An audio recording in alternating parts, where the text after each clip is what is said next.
Hello, everyone. I'm Kevin Allen of USA Today, and I'm joined by my podcast partner, Bob Duff. And this is the hockeydebates.com podcast. And we come to you twice a week to talk about all things hockey. And today is Hall of Fame day, and that's where we're going to start our discussion, Bob. Every time we have the annual induction ceremony, who's not in sometimes gets more discussion than who is in. And, the discussion about who's not in oftentimes starts with Paul Henderson, at least in Canada, because he is such an important name. And everyone remembers the Summit Series and his important goal then and in that series. And, the question is can, one event coupled with a, good but not great Hall of Fame or a good but not great NHL career, whether that's enough to get into the Hall of Fame. Your thoughts on that? Well, years ago when I was covering the Detroit Tigers, they picked up Tony Phillips, an infielder from the Oakland A's who'd played in 3 straight World Series, to try to give them that veteran leadership and turn their fortunes around. And it was shortly before the season, and a reporter was talking to him, and no, it wasn't me. But the reporter said to Phillips, I was looking at your numbers, your stats, and you're a pretty good player. And Phillips kind of just stared at him incredulously and said, yeah, they didn't keep me around just because they liked me. And I don't think you get in the Hall of Fame just because everybody likes you. And I mean, Paul Henderson is a Canadian icon. He's a hero, but you don't get in the Hall of Fame because you had one really, really good week. It was a great week and one of the greatest moments in hockey history. And the moment itself is there when you go to the Hall of Fame, and the moment is Hall of Fame worthy. But Paul Henderson's career, other than that week, he was a good player, but he wasn't a great player. And without that week, no one would even be talking about him for the Hall of Fame.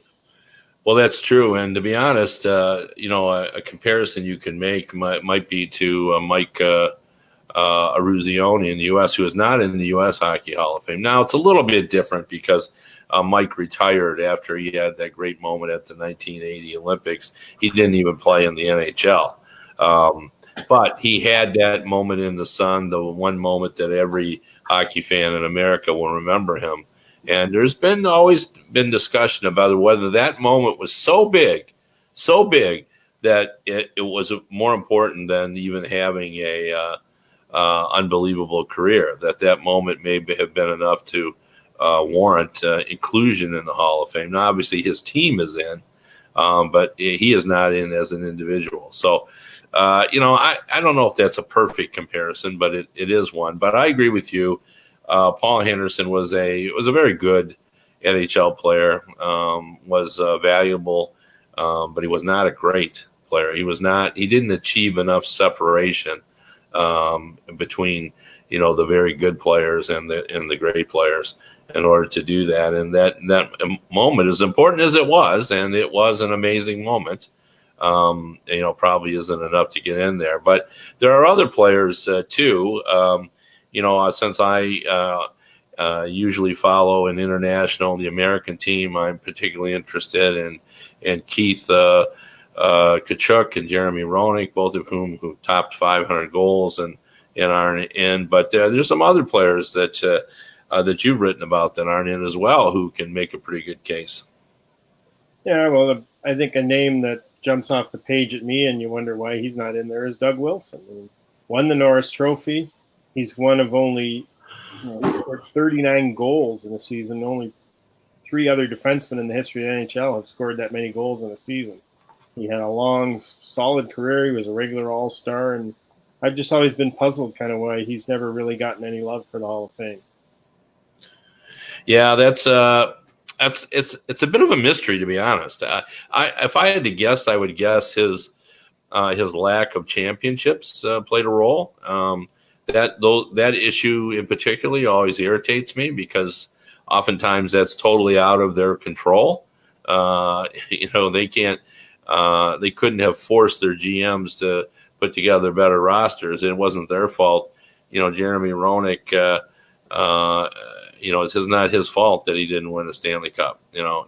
Same is true of Keith Tkachuk. Bill Gadsby. didn't win a Stanley Cup, and he was a great Hall of Fame defenseman. So I'm always troubled by that. But I wonder if that influenced Doug, unless I'm forgetting one that he won. He certainly didn't win with the Chicago Blackhawks. No, Doug's never won a cup, and it's interesting you bring that point up because I was looking at a couple of the top goalies that aren't enshrined, and the one that gets a lot of love because he played so long for the Maple Leafs. You always hear people complain, why isn't Curtis Joseph in the Hall of Fame? But again, he never won anything individually or as a team. He never won the Stanley Cup. But the other goalie, and I was saying that the only goalie in the Hall of Fame who's never won the Stanley Cup is Ed Giacomo. And I was shocked. I didn't realize that when I started looking through the list. He's the only goalie in the Hall of Fame that never won a Stanley Cup. But then I wonder about Mike Vernon, a guy who was a solid, I mean, he probably got overshadowed by, Patrick Waugh and Dominic Hasek and Marty Brodeur, but he won 2 Stanley Cups. He did a rare thing when he won the Stanley Cup for the visiting team at the Montreal Forum, something only 2 goalies ever did in the history of the game. And he won the Conn Smythe Trophy with the Red Wings when they won the Cup in '97. So I always thought Mike Vernon is a guy that should be in there. Well, you may have made the argument against when you call him a solid player. Solid doesn't get you in the Hall of Fame. And another player that, is in the line of Mike Vernon, Curtis Joseph, is Chris Osgood, who did win Stanley Cups, and yet still hasn't been able to get a sniff into the Hall of Fame. And, this is another argument that I always find troublesome, and is when people say, well, the team was so good, it didn't matter who the goalie was. Well, I've never found truth in that statement. It always matters who the goalie is. And you can argue that other goalies could have won if they were the goalie in that team, but that's true of every championship. There are other goalies who could have done the job as well. So I'm not sure that's a reason to keep Chris Osgood out. I think he's one of those players that's right on the line, whatever it used to be the Bernie Federko line, because it took him so long to get in, and he seemed to be the best player not in the Hall of Fame. And then eventually he did get in after a lengthy wait. But I think Osgood, in terms of the goalie, is right on that line with the people who are, maybe warrant, maybe not warrant Hall of Fame. And I know you can find people who can make a pretty good case for Osgood, but I know people that can make a pretty good case that he shouldn't get in. And I think the same is true for, Vernon and Curtis Joseph. Those goalies were all very good goalies.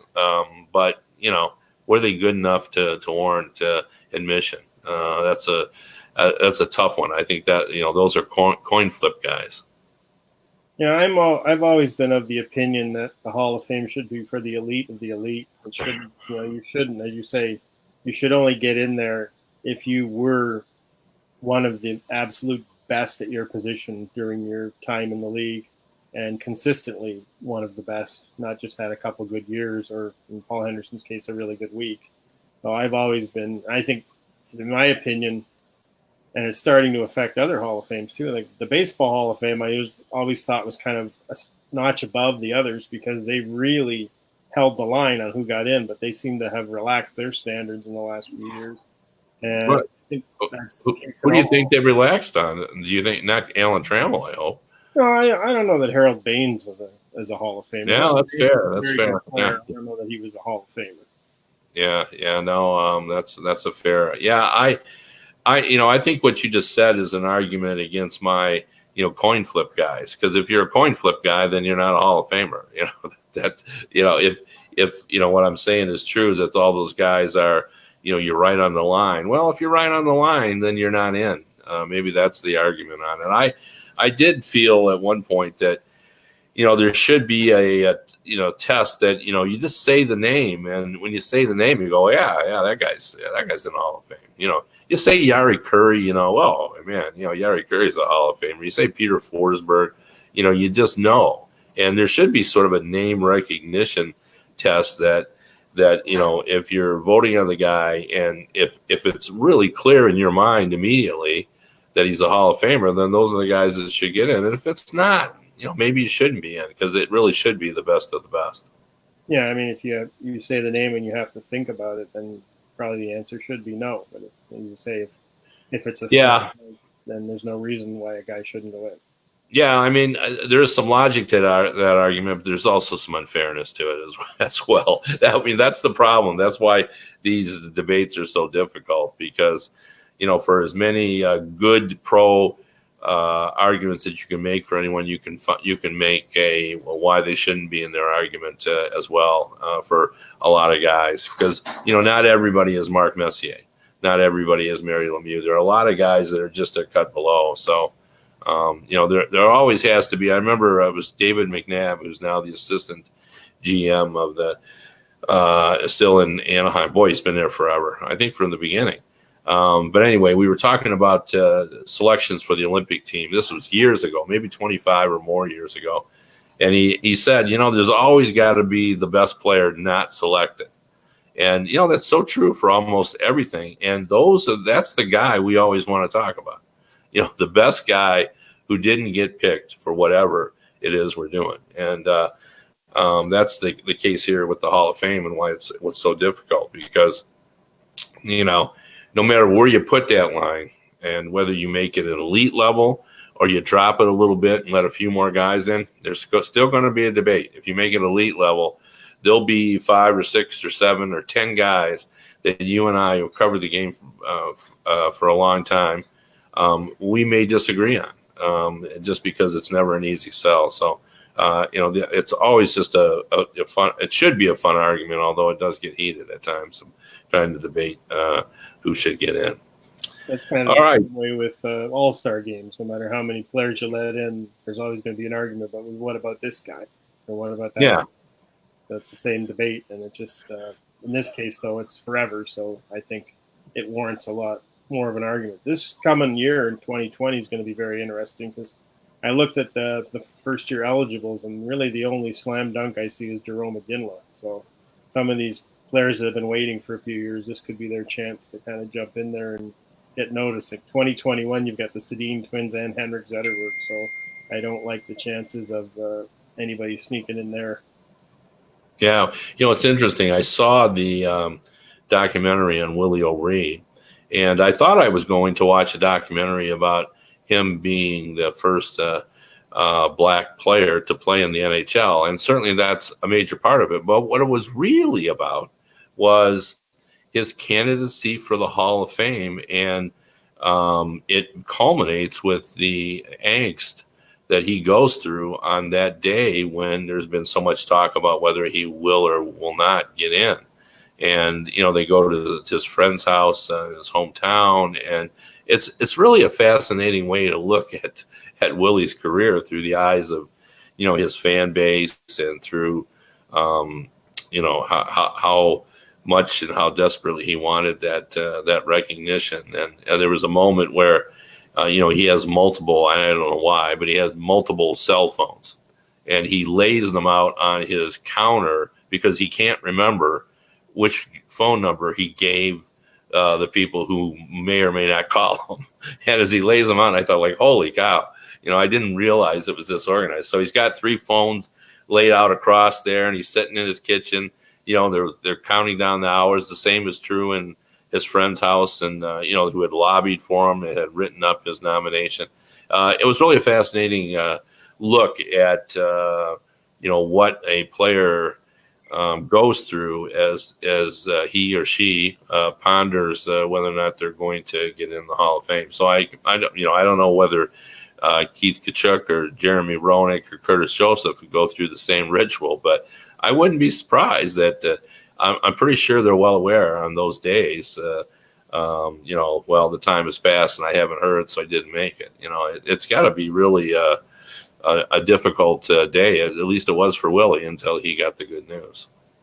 Well, I just saw the movie as well myself. Had a chance to chat with Bryant McBride, the producer, as well, and just again, wasn't what I was expecting to see, but it was a great film, and it really captures that. And I can tell from personal experience, I talked to Dino Ciccarelli. Used to be every year making that call when I was covering the Red Wings, that this is, again, he didn't get in. And he told me that he finally got to the point where he just would go out and, yeah, he knew what day it was, and he would go out and do something and keep himself busy, so he wasn't doing like Willie did in the film and sitting there and pacing and waiting and, having his stomach churn, because he said it is a stressful day, because that's the ultimate acknowledgement for a player to be enshrined forever in the Hall of Fame, and to not know if you're going to go in or not every year. It's got to be.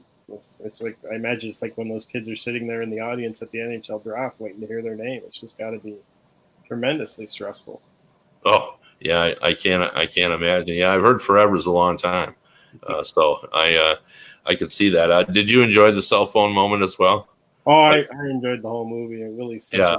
Oh, and the excitement that his friends felt at the end, and I don't know. I just thought it was very unique. I give a lot of credit to the director, who I've heard didn't know anything about hockey. I don't know if that's true. That's what Brian said. It was just one of his neighbors who was a filmmaker, but Right. had absolutely no inkling about hockey. He said he was just talking to her one day about Willie, and she just said, "We have to make this film." And he said, Yeah. it just came together in less than a year. Yeah, no, it was interesting. I highly recommend that to people see it. Well, let's move on to a couple other topics. But what I wanted to go over today and discuss is, if you look at the standings today, and it's early. That's what I keep hearing. It's early. Well, it is. It's only November, but we're 20 games in. We're a fourth of the season clicked away, and there are a lot of statistics floating around out there about how difficult it is to dig yourself out of a hole if you've had a bad start. That the St. Louis Blues, who were last in January, last in the league, and winning, those stories are few and far between. That the more likely occurrence is, if you're in trouble in November, you're in trouble in April. So, saying all that, I looked in the standings this morning, and then you and I both did before we started our podcast. And, we've identified a bunch of teams who are not in a playoff position, who we would have guessed would have been by now. And, of course, what for the people we're talking about, the teams are the Tampa Bay Lightning are in that position. The Toronto Maple Leafs are in that position. The Nashville Predators, surprisingly, are in that position. The Calgary Flames are in that position, and the San Jose Sharks are in that position. Well, Bob, those are 5 teams that I think you and I both thought were going to be playoff teams. In that group, who do you think's, well, they're going to get in no matter how poorly they played so far, and who's in real trouble? Well, I would have said Tampa Bay. I just thought they would have turned it around by now, and I guess they are playing a little bit better, but they still don't. Something just seems to be not right there with that team. I don't know if the shock of getting swept out of the playoffs last year is still giving them some sort of hangover, but they just don't seem to be the same team that I watched last year. And, I don't know if they're a lock anymore. And I would have said, even after their poor start, yeah, it's going to click. It's going to happen. But I'm not so sure right now. Yeah, I think they are. I wouldn't call them a lock. I've covered sports too long to think anything's a lock, but I do think they'll be back into the mix before long. There's just too much talent there. And I'm a believer in Vasilevsky. I'm a believer in John Cooper. I'm a believer in Steven Stamkos. And I'm a believer in Hedman and Kucherov. There's a lot to like about that team. And I do agree with you that something's off kilter and it's hard to identify. And those are always the scariest situations. To me, it's easy to make a prediction on a team when you see, well, their power play isn't going, or, their penalty killing is bad, because that will come around. When you can't figure out what's wrong, that's when you need to be worried. So, I think if you're a fan of the Tampa Bay Lightning, you need to be, concerned about all this. But I think they'll find their way back. But what do you think about them in the Maple Leafs? Yay or nay? Are they in real trouble or not? I don't know. I really don't know what to make of that team. I mean, they just don't seem to have any kind of cohesion or chemistry whatsoever right now. The things they normally do well, the offense, is, getting the output on, when they have the puck, was never an issue in the past. It was always their defensive play. But now all of a sudden their whole game's in disarray, and it just, is the coach? Would a coaching change solve the problem? That seems to be the popular notion among Leaf fans. Or is it time to shake things up and make a bold trade? Should they try to move a William Nylander and see if they can get a stout defenseman or a forward that's hard to play against? Because they just don't seem to. They just remind me so much of those early '90 Red Wings teams where they're fun to watch. They scored a lot of goals, but you knew they weren't going to be around long in the playoffs because they couldn't protect the lead. But now the Leafs can't even get the lead.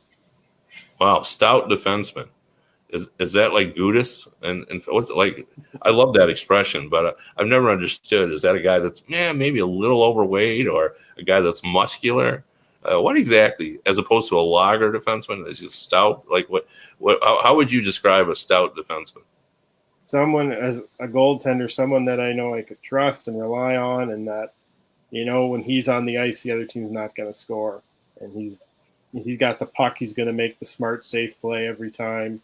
If someone's in front of the net, he's going to remove them from the area. Okay, that's what I consider a stout defenseman. A synonym for a shutdown defenseman is a stout defenseman. That's okay, an old school shutdown. Stalwart's another old school word. Oh, I love that one too. But the stout has always been one of my favorites. So we're talking Rod Langway time, but a crease clear, which you can't do legally anymore. But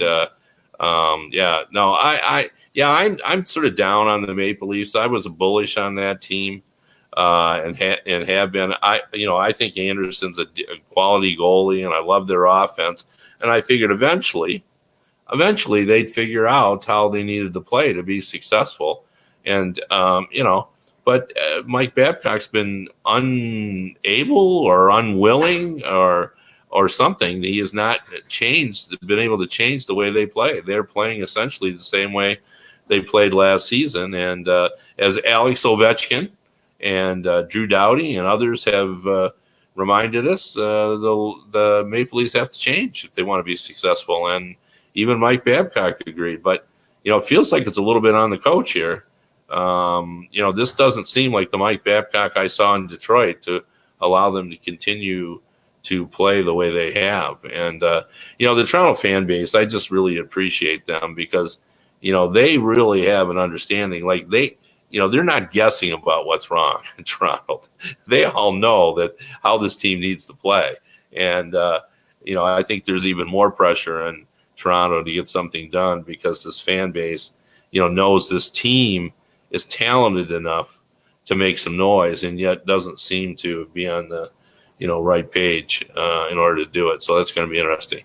Nashville Predators, I'll go first on them. I think they're going to be in. I just think it's happenstance that they're not in. I think this is a quality team. They got an exceptional goalie in Rene. Their offense has been better than people thought, and their defense is still one of the best in the league. So I'm not sure why they're not in either, other than there was more teams playing good hockey in the West than we anticipated yet at this point. So I think they are going to get in. Yeah, I agree with you on that one. I think the Central's not as deep as it has been in past years. It used to be so difficult to make the playoffs in that division, but now certainly Winnipeg's not as strong as they were. And I think you're right. They're going to come around. They're not that far off really right now. They're a solid team. They've got a winning record. I just think it's just a matter of time before they move up into those contenders. Yeah, and even though they're playing well right now, I'm going to go nay on the Sharks too.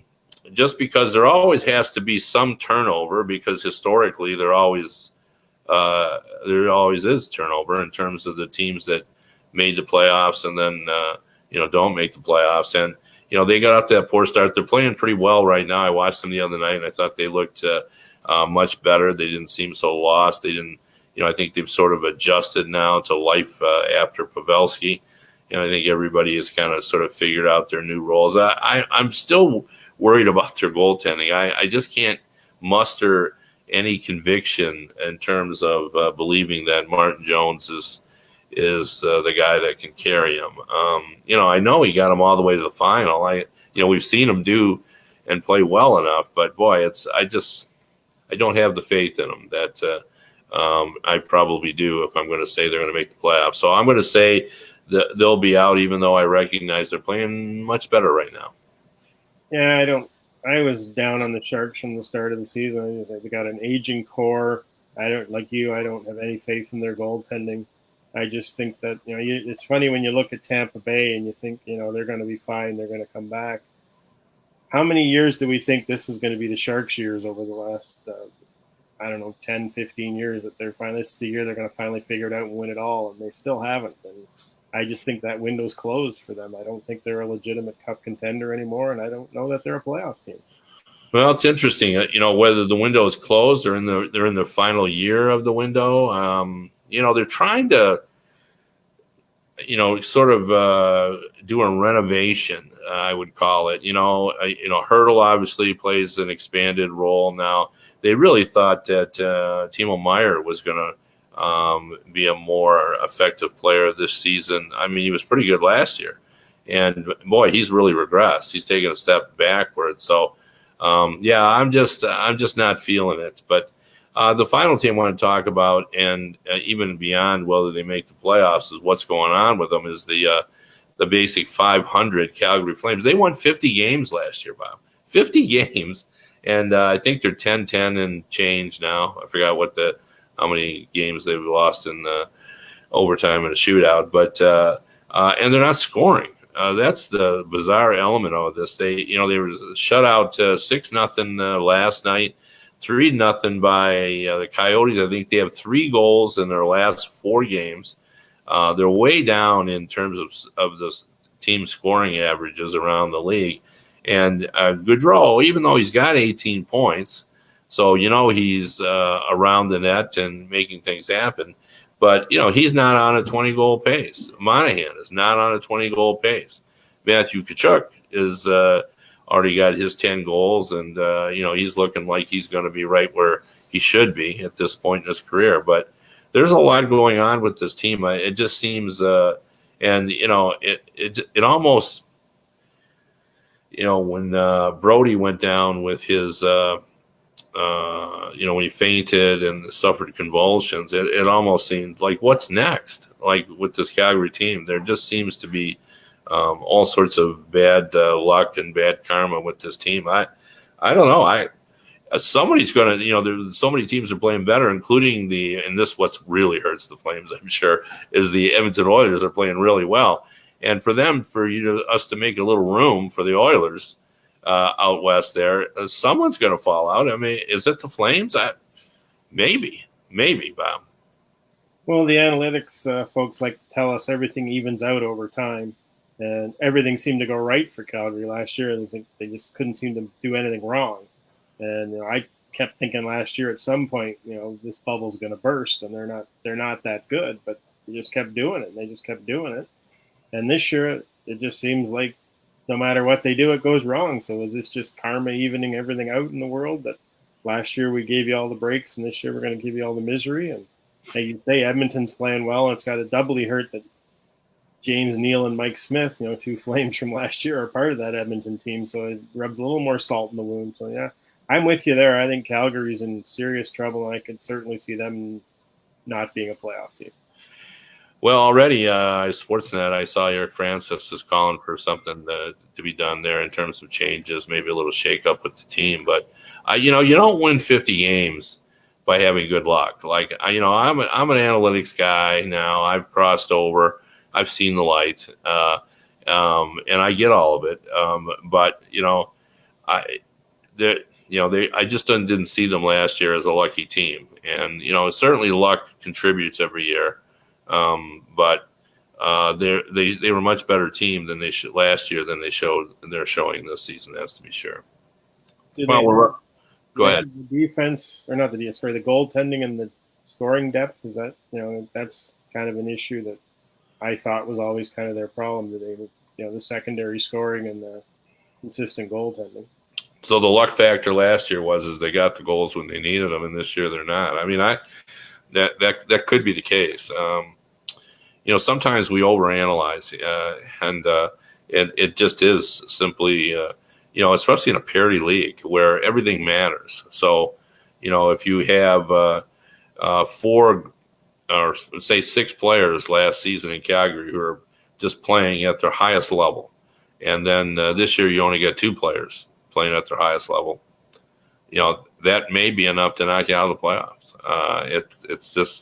It's just the way it is when the difference between the top teams and the also-rans just isn't that wide. So anyway, we've run out of time. You've been listening to the Hockey Debates podcast. We come to you twice a week, and we'll be back on Thursday when we do our betting podcast where we talk about the odds and some of the bets that people are making and give our opinions on things. So please join us then.